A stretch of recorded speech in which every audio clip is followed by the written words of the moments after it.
In this video, you'll learn how to create your own Solana token with no code at all. I'll walk you through it step by step using j.tools.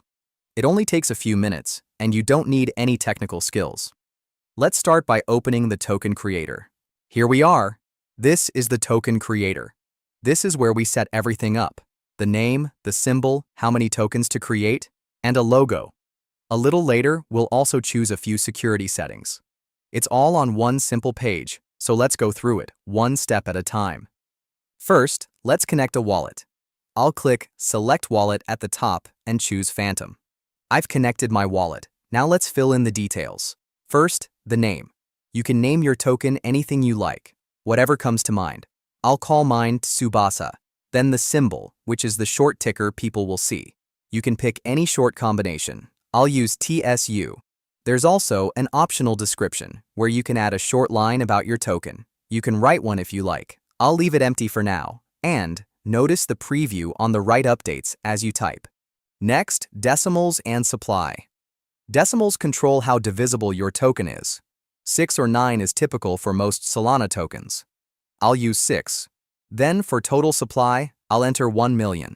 That's the total number of tokens that will ever exist. You can also upload a logo and add your social links to make your token look complete and trustworthy. Now, the most important part to understand: authorities. There are 3.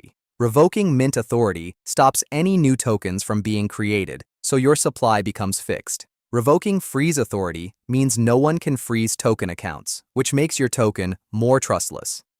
And revoking update authority locks your token's details. Most projects revoke mint and freeze before going live. I'll leave these for now, but we'll cover them fully in a separate video. Finally, there's an optional feature, a custom mint address. I'll turn it on, then click to generate one. This becomes your token's unique contract address, and you can see it right here. When everything looks good, I'll click Create Token to launch it on Solana. Once you hit Create, your wallet pops up to confirm. You'll see the details here: the small fee in SOL, and the 1 million tokens you're about to receive. I'll quickly review it and click Confirm. And there it is. Token created successfully. Your token is now live on Solana, and you can verify it on Solscan. See how easy that was?